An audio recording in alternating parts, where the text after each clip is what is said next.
games. All of them The could have entire been. tournament. And this is the losers bracket. Yeah. It really doesn't add up, but that's just the magnitude and the scale of this IPL 5 event. It's absolutely mind-blowing, but we're really excited, guys. We are in Champ Select. We'll be able to see these champions. Orianna being banned out, I was going to say, that needs to go for toys. And Nivea being banned out, so CLGU, they have that first pick, getting rid of that as well. These guys, they know exactly what they need to get rid of, because Rengar on Stanley also pretty devastating. But one of the things that I think is really interesting between these two teams is CLGU, like, very well known for their late game and how they really pick for those late game strategies and can just dominate in that regard. But Taipei Assassins as well, they have one of the best defensive playing games in the world. They're also very good on the offense.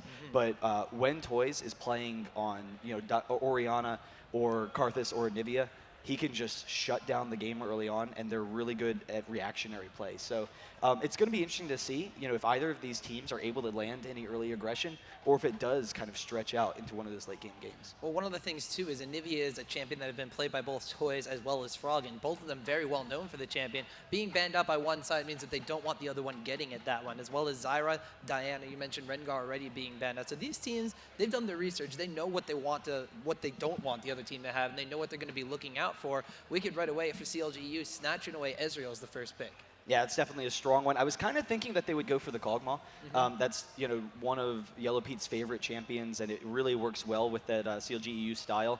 But we'll see where they go. I'm curious if with the Ezreal, if they're going to go with kind of a kiting and poke in style, it might go with the Lee Sin. Versus World Elite, I only caught the tail end of those games, but from what I could tell and from what I had heard, Froggen with Lee Sin was unbelievable. In every single team fight, he would just be able to dive into the back line and take out Wei Xiao, which is really impressive and could kind of bode disaster for Bebe in the series. One of the things that TVA did was ban out Zyra, so I think that Kog'Maw pickup was a little more hesitant without the support Zyra that Krepo's been running in the bottom lane with Yellow Pete. So taking the Ezreal away, of course, that of course limits BB's champion pool by just a little bit. If they are going to be playing something like a Vayne in that bottom lane, Ezreal has a lot of poke and harass that can go very well. See Froggen hovering over Lulu here, that would go really great to harass out whatever AD carries and be put into that bottom lane. Snoopy picking up Skarner, that's another devastating pickup for the CLGU lineup. Well, Lulu, all in all, has been the support for the tournament. I mean, she has so much harass. The lane presence that she provides is really strong, and then she does, help with the support as well. But Taipei Assassins, they're actually going with a Caitlyn Nunu comp, and we've seen this a lot from a couple of different teams. We saw them run it successfully earlier, I believe, in CLG NA. They've been running it a lot, but definitely some really strong picks. And Stanley, I love his Olaf play. It's really my favorite champion of his that he plays. His Rengar, and we've seen his Elise as well, are both very strong. But Olaf, he just has so much damage early on the game. The base damage is so high that roaming out of that top lane, it really is very strong in those early game team fights and can just completely be a game changer. Something that I'm looking for here is there's no top laner picked up for either side. But there could be a top lane Olaf, it could be a jungle Olaf as well. You actually brought up beforehand when the teams were just warming up. Stanley was playing a lot of Lee Sin, and that's still on the table.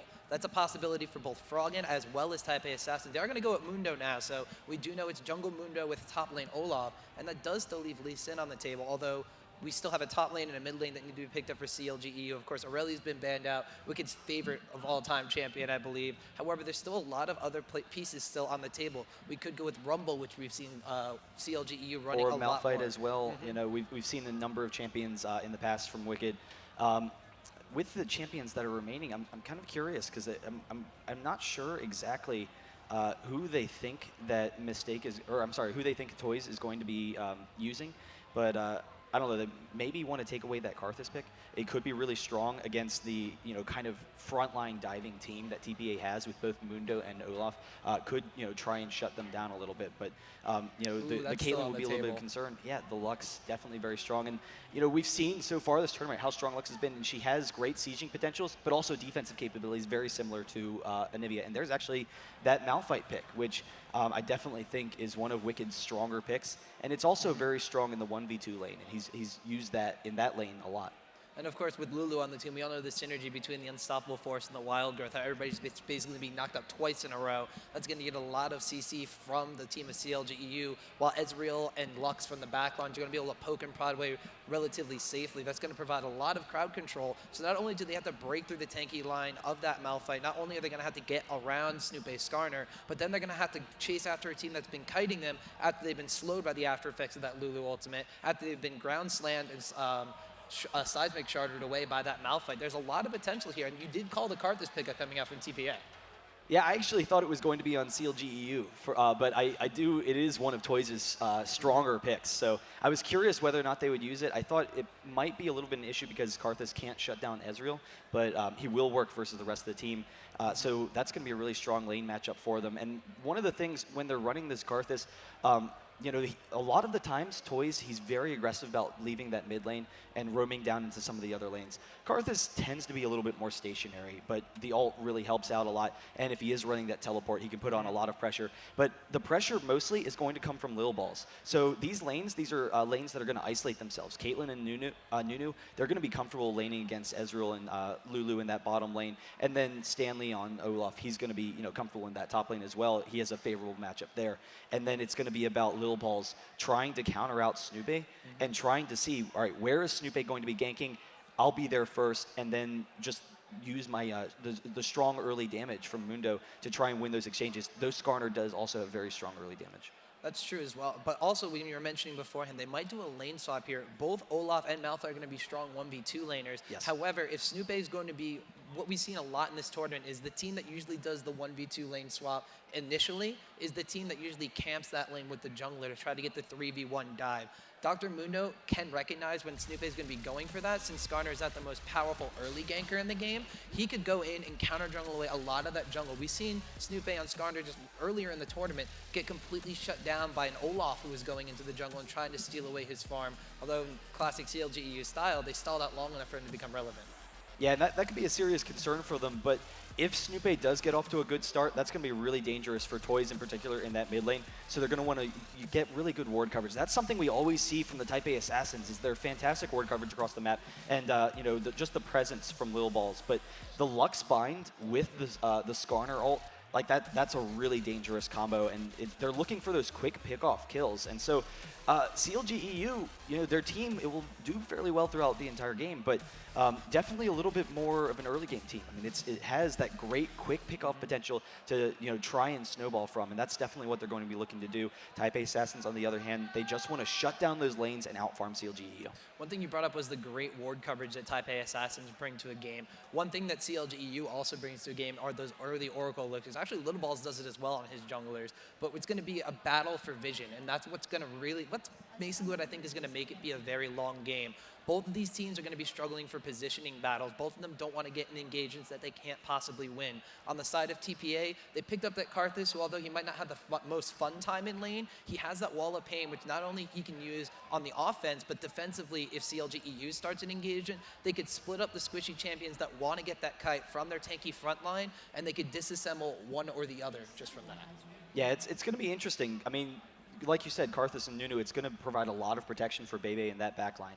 And so, assuming they can control those fights, that's going to work in their favor. But CLG EU, they're looking to grab people outside of those fights. They're looking to pick people off. And that's going to come down to map control from ward coverage, but also protecting the oracles early on. So Snoopy and Lil Balls, they both need to grab that early oracles and then just be able to hold on to it. We've seen a lot of times, Lil Balls, because he's just so aggressive and trying to constantly pressure the map, he'll get the oracles very early in the game, but then he'll lose it. He'll get caught out of position, and that always kind of sets TPA behind a little bit. It stalls them for a couple of minutes and doesn't allow them to use quite the same aggression, but we'll see where they go. We are actually back in the game, and one of the interesting things, talking about that ward coverage, Nunu's starting off with just a ton of wards, a pink ward in particular, so really looking for some early warding so that they can keep an eye on what CLG is doing. All consumables build from Nunu, so he's just going to be going around the map, as you mentioned, already trying to establish that map control. Level 1 fight, though, we're going to have to see what does work out. Mundo, of course, doesn't necessarily want to get those cleavers at level 1, although he can offer an additional slow to that undertow. Caitlyn tries, well, look out there. Toy's going to get caught out by Frog, and he's going to have to burn the flash. Ignite taken away. First blood does go to CLG EU. Now Stanley looking like he's in a bad place, but he is going to back away. Yeah, it's kind of a weird catch-off from Toys. It's right around the corner. It's kind of a choke point. And so the Lightbind coming from the shadows, really impressive play from Froggen there to take advantage of that. And then Stanley and Lil Balls both trying to get some damage, but not quite enough at that early stage. So quick kill. Ezreal picks up the kill, which is kind of scary. And Nunu Caitlyn, that's a very safe lane, and it seems like they're actually going to be laning top, but that could put a lot of pressure on Olaf in the bot lane if they decide to stick with that swap, or maybe they'll just go send Caitlyn and Nunu bot, and they're actually looking for a blue invade potentially on Taipei Assasins. We'll have to see here. They are actually going in as 4 members. Olaf, in the meantime, going over towards their own blue list and potentially trying to take that one away from Skarner in the jungle. He is a little bit more blue reliant than some junglers out there. Olaf, in the meantime, going into that 1v2 lane, he'll be able to spam those undertows, make sure he can wave clear to his fullest potential as long as he steals that blue buff or takes that blue buff away from his own side. So they are going to control both blues, and that, I mean, really it completely negates almost the Ezreal advantage. Ezreal is still going to be tough to deal with, but Olaf with that blue buff can lane against anybody. He doesn't have the teleport to get himself quickly back into the lane, but it's still going to be a strong matchup for him. And they don't have a ward over there, so CLGU don't have vision over there. Skarner's going to be a little bit behind as a result because they're controlling both of the blues early game. So really impressive play from TPA. And now they could actually go for a really aggressive early tower with this top lane. Bebe Mistake, they're going to be able to zone Wicked a little bit. And one of the strengths of Malphite in the 1v2 is his AoE clearing potential, but the range harass from Caitlyn is usually a little bit too strong, and they could try and go for a turret. Snoopay, in the meantime, is walking through this mid lane. He is going to go over to try to counter jungle away from Mundo, but he's going to pass right by a ward. TPA might know what's going on, but CLGU also has a ward. Just going to get the smite down on Big Wraith and then walk back to his own side. Yeah, so he gets it out really quickly. Mundo and Skarner, I don't think they want to do duel with each other that much early on in the game. They both have a lot of damage, and it's going to be kind of more dependent on what the mids are doing. And so right now, Froggen's at going to be at a slight advantage early on. Karthus will struggle a little bit to leave that lane, but we'll see where they go with this. Caitlyn and Nunu, they are pushing into that tower. So now that Lil Balls is back, he's going to buy some items. He could make his way up there, which means that Snoopay, he's going to want to keep an eye on it, and you see he's heading right up for that tri-bush. So perfect positioning from him. Lil Balls might not come there, but at least he's keeping an eye on Malphite. And that is one thing that CLG is going to do. Now that they know there's a lane swap going on, they're going to let Yellow Pete farm the bottom lane. They're not necessarily known to push those towers as aggressively as other teams do with this 2v1 swap up. Olaf down there, he's going to have a decent time farming against this lane because of that blue buff, but Snoopay is going to keep tabs on Wicked in the top lane. They don't want that top tower falling quick to the Taipei Assassins, so they could swap it back up and have Yellow Pete have that contention from the farm of the enemy AD carry. So Snoopay putting a little bit of pressure, not necessarily pressure, but just keeping his eyes peeled for Wicked up there. We could potentially see that be a contention point. Froggen coming mid, Lil Ball's coming mid. He has that double buff. It's usually pretty difficult to get that Mundo gank off. The bind from Froggen gets him out of there. A couple of cleaves, no, Lil Ball's just backing off. So I think for the most part, he was just sitting mid and waiting for Skarner to come in, see if they were going to try anything on Karthus. But because Lux moved up so close to the tower, he decided he might go on it, and he's actually coming right down to the bottom lane. CLGEU haven't responded yet. Olaf is here. They have a lot of damage if they can close this. Yellow Pete, though, with that first blood goal, getting the Ignite down on the Lil Balls of Mundo. Arcane shifting forward. Is he going to get the kill? Ignite, I don't think is going to be enough, but Stan Lee also being very, very low in that fight. And Karthus trying for the teleport, but cancels it mid-fight. Wicked and Snoopay up top, and Bebe just chasing them down. We'll be able to get some harass there, but there's the flash in on Snoopay, trying to get on Bebe, and he's very low. If they can get in range, one more Q, but they can't get into him. But a mistake, he's actually chasing down Wicked a little bit, and with the ranged attack from Bebe, I think they're going to get it. If he gets this red buff, that could be devastating. The flash, get one more snowball, but he doesn't quite have the mana for it. And so Wicked, almost going down the Q as well, but the minions kills take down Bebe. Wow, that was just excellent orchestrating by CLGU in that top lane. You saw Wicked stutter step, body block Nunu, turn around with the seismic shard, slow him down so he couldn't get in range for that ice blast on Snoopay. Caitlyn, one auto attack from killing Wicked, saves the flash for the absolute last second. Just about 10 HP left on Malphite in that fight. And Caitlyn, a little bit too far. CLG's strongest ally, the minions, taking one for the team. Yeah, fortunately, no one got that kill, but imagine now if what the situation they would be in if Bebe was able to pick up that red or almost that double, and actually Froggen able to steal that Wraith, so congratulations to him. That's always a big success, and everyone will kind of go back to their lanes, but so far an early advantage for CLGEU from the nice play down in that bottom lane, and in the that first kill on Toys. I'm actually impressed to see as we pan to that bottom lane, Yellow Pete and Crepo putting a lot of pressure on this tower against Stanley, so they could be just identifying the fact that he had that blue buff early on, 22 CS compared to Wicked's 15 in the top lane. They may be the ones that want to get this farm advantage early on, but they might want to push that tower down, trying to race BB and Mistake in this top lane, making sure that when that lane swap goes down, it's going to be on even footing, so both their top laners on either side are going to have that lane that they can each farm at, and it won't be at a disadvantage for their team. Well, and even if no one got a kill on Bebe earlier on when he died to the minions, he's still behind in levels. He just hit level 4, whereas Malphite is level 5, so it's going to be a little bit more difficult for him to harass him down, particularly since Malphite went for that tabby. So Malphite should be able to AoE clear a lot of those minions and stall that. But then you also have to consider Yellow Pete's ahead of him as well, so when they finally do go back for a lane swap, it could be at a disadvantage to Taipei Assassins. So we'll kind of have to keep an eye on what they do there. Bebe taking a couple of shots from that turret when trying to harass Wicked, and that's really dangerous in that lane. He's got to be really careful, especially because Malphite has that shield as his passive. He's going to be able to absorb 1 or 2 of those shots from Caitlyn, maybe 1 if it's only a headshot. I think what he's trying to do is get that harassment from headshot down, but Wicked's doing a really good job of dancing back and forth between tower range. With that headshot ready and prime, Caitlyn doesn't want to waste that on just hitting a minion that's at full HP, getting that shield down so she can harass underneath the tower. But Wicked, like we said, doing a great job just staying within that tower range, so when Caitlyn right-clicks on him, he's going to be taking a tower shot in response.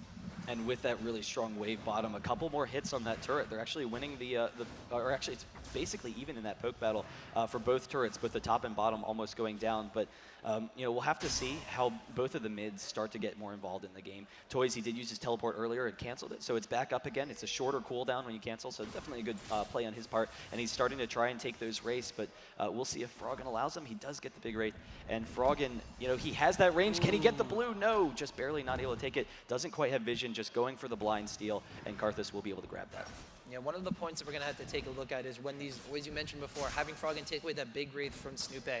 When these mid laners start fighting over the Wraiths, it's going to be a huge bonus to either side. Both of them are going to be very, very heavy in farm. Karthus, of course, known as the champion that can sit in the mid lane and get 300 CS by 20-something minutes into the game. Lux is kind of in the same boat because he could just sit back, use that ultimate, her laser, to clear out waves, use that E, as we see, not only to harass Karthus in the mid lane, but also to take away those Wraiths from him. If she gets a CS advantage on Karthus, he's going to be more inclined to stay in that lane and try to farm up, whereas Froggen doesn't really have to move that far to roam and use that R. But then again, Karthus is the R bot when it comes to ultimates. Yeah, and now we see actually the bot lanes swapping down again. So TPA, they are bot lane, and there is a slight experience advantage for CLG EU. Yellow Pete, he's a half level ahead, and he's going to get a couple more minions here. He stayed in lane as they were pushing it into the turret, so he's safe without Krepo there. But now that Krepo's here, they could try and harass them some. And Little Ball is actually coming down with Karthus. They have a lot of damage early game. They should be able to take this dragon very quickly, but they have to watch out for Skarner and Lux coming in to steal it. They get the vision there from the True Shot Barrage. We're going to see if CLG EU tries to make a move on this, and yes, they do. Froggen moves in from mid lane right past the ward with Snoopé, and they realize that CLG EU trying to contest this. Muno took a brunt of the damage from that True Shot Barrage as well as tanking the dragon, so they are going to have to back off for now. CLG EU put a ward down there, but I believe that's a pink ward TPA has by the Dragon Pit, so this could potentially be a ward down and more denial of vision to CLG. Yeah, they will be able to take it, but they're holding on to it for the moment because they know CLG is keeping an eye on it. They don't want to get themselves caught out of position. But like you said, Lil Ball's taking a little bit too much damage. There's a quick burst from Bebe on Yellow Pete. He's barely able to arcane shift out of that Piltover Peacemaker, and they are pushing into him once again. Ooh, Bebe Froggen close. moving in the jungle here. Little Balls dodges the light binding, but there's the ultimate. He does have to use this flash to get out of there. Wants to get this red buff down. Will secure the smite with Karthus coming in, and that's a quick little save there. Yeah, really nice play, and he is going for that same early build that we've seen from him a lot of times with the double Dorans. It allows him to go, mostly wards, not really itemized that deep, like you would see like with a Warmogs or Spirit Visage or anything like that. But it makes him really tanky early on in those fights and able to protect the rest of his team. So, we'll see what kind of pressure he puts on with there. Not a lot of ward coverage, but I think both of these junglers, both of the teams, they're not really that concerned with the jungler presence so far, and they have enough just to keep an eye on the map. You talked about TPA doing that lane swap of putting the AD carry, and even though they're a bit of an experience disadvantage in that bottom lane, let's take a look at what Yellow Pete decided to buy on one of his first trips back. Doran's Blade, BF Sword. This guy's got really, really big swords, and he just wants to go in there, get that burst damage down. That's also the first blood goal that CLGU has. So that lane swap before either tower went down, a little bit of a scared defensive measure coming out from Taipei Assassins. Yeah, and I really like the BF Sword on Ezreal because it allows him to keep up with the damage that Caitlyn has. He has the attack speed buff from his passive that kind of, works against the Nunu buff. But the better thing is the fact that CLG EU doesn't have the best team for getting in the face of Yellow Pete. He should be able to get away from Mundo and Olaf pretty easily. And so we actually see Little Balls almost getting caught out here. We have them come down. They will be able to force them back, and Snoopy's here as well. He will be able to come in the bot and see if they can maybe grab someone. Well, both junglers with those early Oracle's elixirs, about 10 minutes into the game, they've been acquired. Snoopy making his way around the jungle in the river, clearing out those wards from Taipei Assassins. A little trade between Stanley and Wicked here towards the mid lane, but Taipei Assassins grouping up his 3. Karthus puts on the wall of pain. They might catch CLG here. Yeah, but it's a dangerous spot for them. They actually throw the bind on the Little Balls. He drops very quickly the Ezreal as well. Stanley's in a dangerous spot, but I think he's going to be able to get out of there with his ultimate. And Mistake is alone in the middle of that team. He will go down, a double kill for Wicked in that situation. And now they can transfer over to the Dragon and take that early advantage. 3-0 so far. That's going to build into a 3K gold lead for CLG EU. That's 2 kills to none in that engagement. There's an Oracle's elixir down. They've cleared out the wards around this Dragon, and they're going to take it. That's a massive advantage in this early game for CLG EU.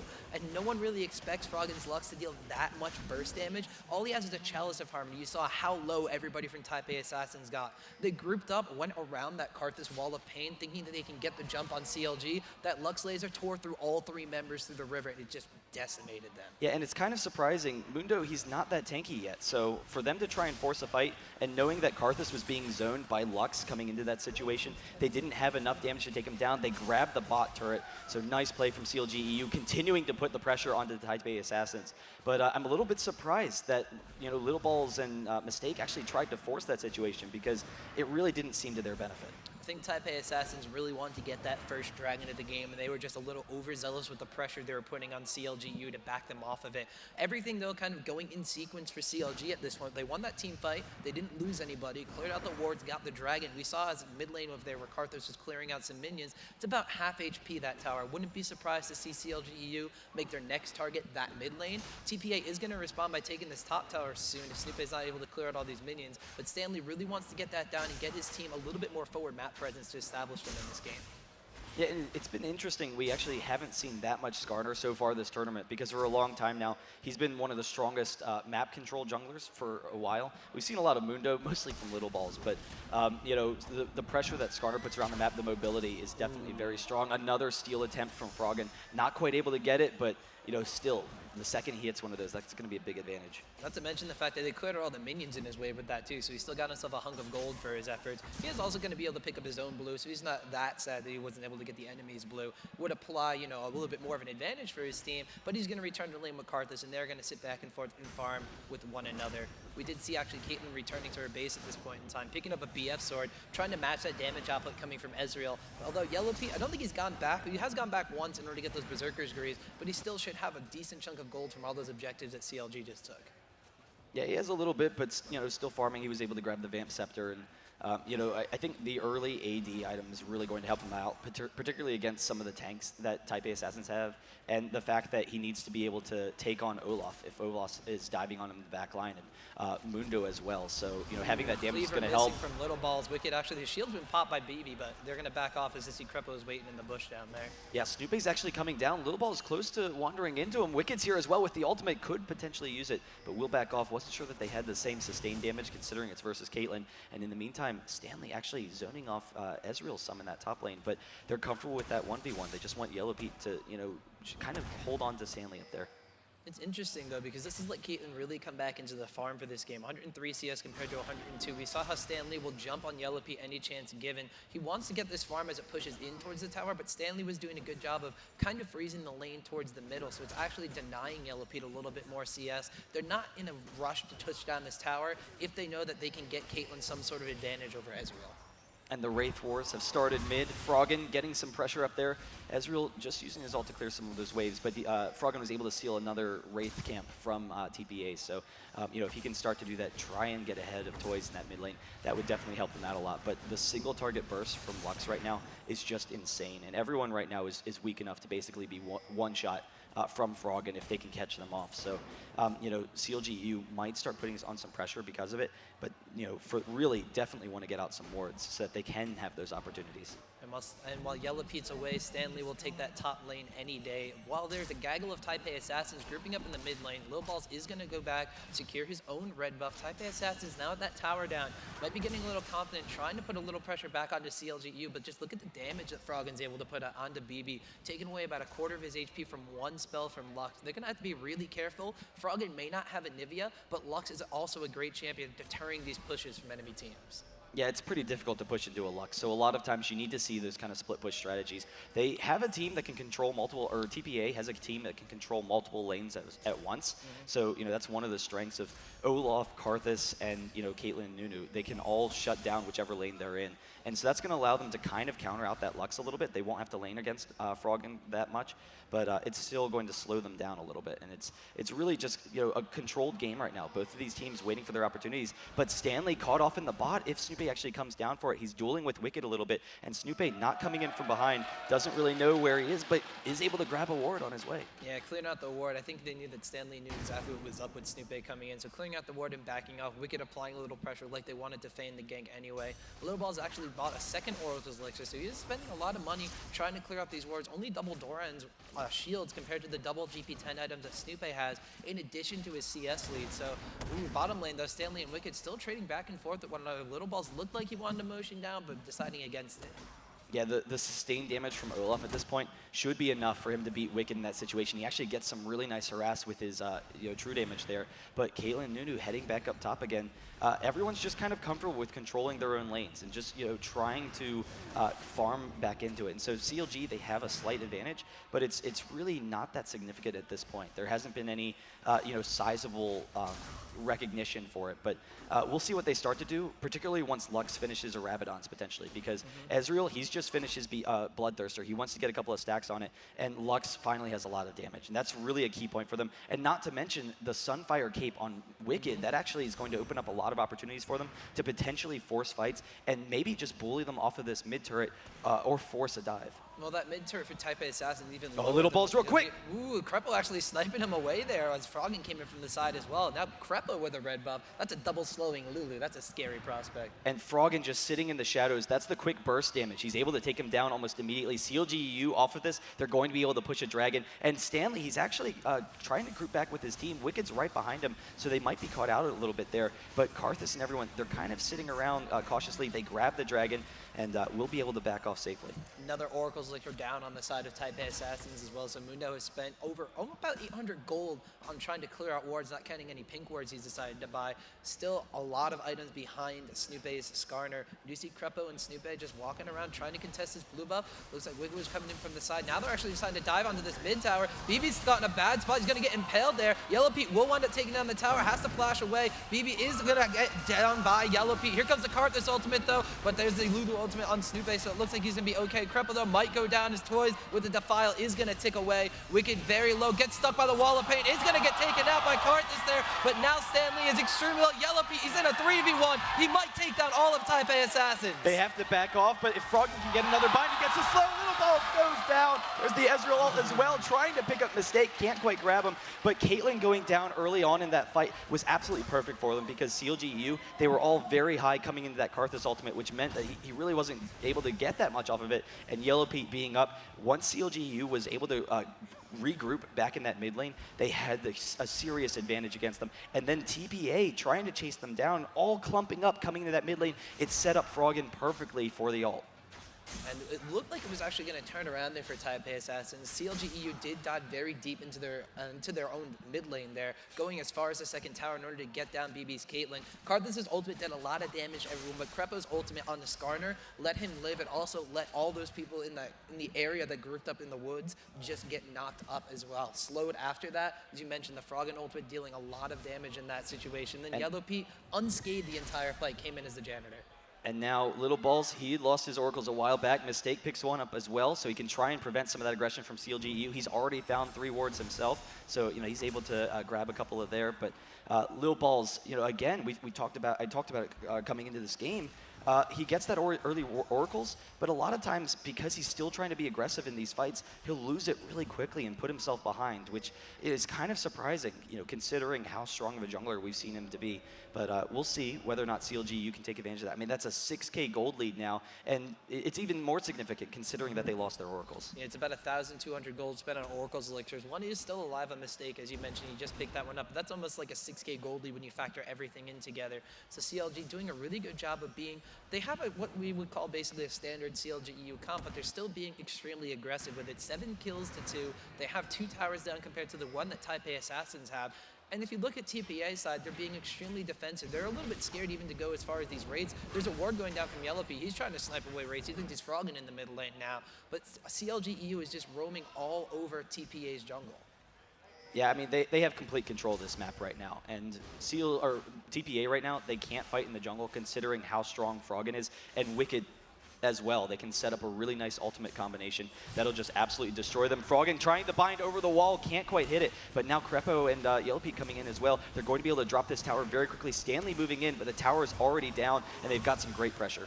The True Shot Barrage goes across, does hit Stanley for a decent chunk of damage at Yellowpea, missing the rest of the wave as well. Oh, the Froggen ultimate! There's the unstoppable force from Wicked. Yellowpea's on a rampage as he takes down Stanley, and it looks like CLG is going to continue to pressure this mid lane. The quick burst from Froggen is absolutely insane. If he's sitting in the shadows, he's able to catch out those bindings. Now they're pushing in for the mid. They're using all of their shields in order to tank the turrets, even though they don't really have that much armor yet, but it's working out perfectly for them. The Caitlyn trap trying to stall them a little bit, but right now, TPA, they can't fight them because Stanley's down, and CLGU just has such a huge advantage. The tower just a couple more shots away. That is the first base turret going down. The bind actually hitting onto Toys, and Snoopy coming in as well, gets the pullback. Now they have to deal with that Karthus AoE because Snoopy is going to go down. The Karthus ultimate as well. If Bebe can turn this around, this could be really big for TPA. But he takes a chunk of damage there from Froggen, and he's going to hit him with the laser before he gets the ace in the hole. CLGEU turn this around 3 for 1. They lost their oracles, they lost their jungle, but they don't care. They're going to continue going in. Stanley activates Ragnarok, takes a chunk of damage, has to fall back from this one,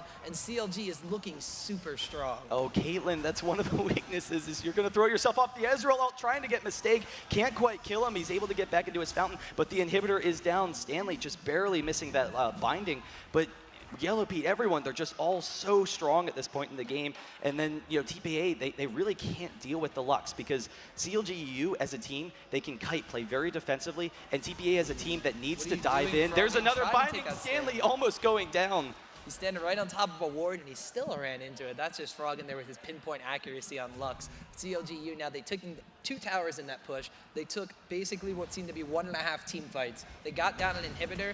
They haven't yet gone back and picked up items now. We see Yellowpea finally returning back to base, has completed his Sheen, starting to build the pieces for his Zeal to complete that Trinity Force. Yep. Already has the Phage previously in Bloodthirster. Death Cap on Froggen. We already talked about the Sunfire Cape, now Negatron Cloak coming out from the side of Wicked. Aegis and the Legion acquired by Snoopy. They are really starting to come into those big money items, and they're already winning fights when they didn't have all these items. And it's TPA is really struggling because they have a forward kind of bash your head against the wall team. They need to just send Mundo and Olaf right at them. Karthus needs to get right on top of the team as well, but it's allowing CLGEU to be reflexive, kite TPA in these fights, and then it sets up Froggen for a perfect bind. Crepo grabbing some more wards, wants to set up that dragon for them, but or that Baron for them, but they're not able to get, TPA can't get onto Yellowpea. He's just, Ezreal's just too safe of a champion. And then if they want to run to fight the rest of CLGEU, they can just kite into a binding from Froggen and just insta-kill someone. Yeah, they've also acquired the Shrelia's Reverie, so if they do get engaged on by Taipei Assassins, they don't see it very favorable. They can disengage with the Shrelia's, but the way they've been doing is they go and start a fight, they poke down at Taipei Assassins, Taipei Assassins engages, and then Froggen turns around with that ultimate with his binding and completely scatters Taipei Assassins' initiation force. That Shrelia's Reverie, they can use it to disengage, but then immediately re-engage because they have, of course, the unstoppable force coming out from Wicked. That's an ultimate that's going to completely decimate Taipei Assassins if they try to charge after them and group up. Oh, the binding over the wall, Mistakes going down. There's a bit quick damage to the Malphite ult as well. He's actually able to flash out there, but the Ezreal ult almost grabbing him, and they're able to push up on this second turret.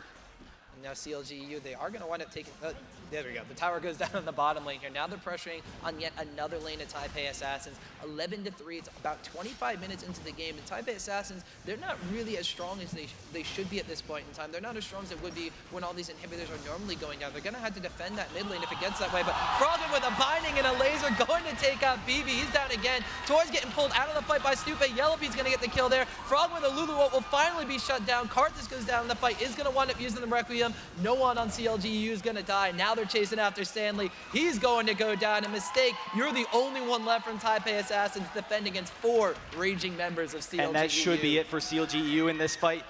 Olaf and Mundo both chasing down Froggen. So, even with the cooldowns up for Lux, they felt that she was such a serious threat, and she was really the only one that they could touch. So they chased her down in the fight, left Yellowpea completely unfazed, and CLGU, as they're taking the Nexus turret, they take down game number 1 against the world champions from Season 2. CLGU are up 1-0 in the series. They're just making it look easy. It must be something in the water in Europe. First, Fnatic takes a 2-0 against Taipei Assassins to send them to this loser's bracket match. Second off, CLGEU making it look kind of easy. What was it, a 15-4 victory they just got there?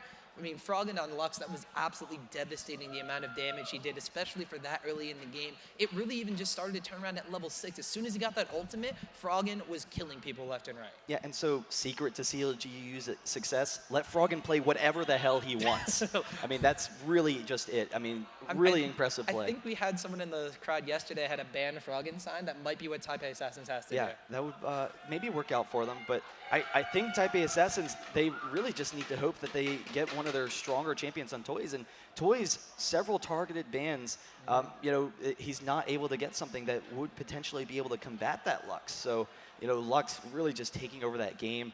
And I don't know, TPA kind of had a weird comp to deal with, that kiting potential from CLGEU. What they had was a lot of anti-crowd control, if that makes sense. They had Mundo, who of course is going to reduce crowd control effects on him from that Burning Agony. They had Ragnarok on Olaf, so if CLG was going to do that disengage, which they did perfectly in these games, they were still going to be able to try to chase after them and kite after them. However, the one thing they didn't really factor in was the fact that Skarner was going to disable them. Malphite can save his ultimate until after Ragnarok had been popped and they were already disengaging. The acquisition of a Shirelia's Reverie was absolutely devastating, and while Froggen was in the back the entire time, but still wound up killing everybody no matter where they were in these team fights. So they had a composition that they thought was able to combat what was being thrown at them, but the way that CLGU executed it, I think they just weren't prepared for that.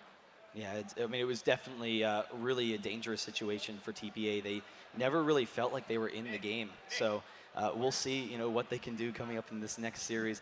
But TPA, down, and that's not something that I think a lot of people expected coming in this tournament, though at the same time, the level of competition is absolutely insane. So, we'll see what they can do coming in the second game. They will have the first pick, which means, hopefully they can maybe get one of those strong picks, unless CLGEU just straight out decides to ban Orianna, Diana, and Anivia. That means that, TPA, they're either going to get one of those, or they're going to be able to get Rengar or something like that on Stanley. And we've seen how strong that Rengar pick. I mean, it can be a game winner.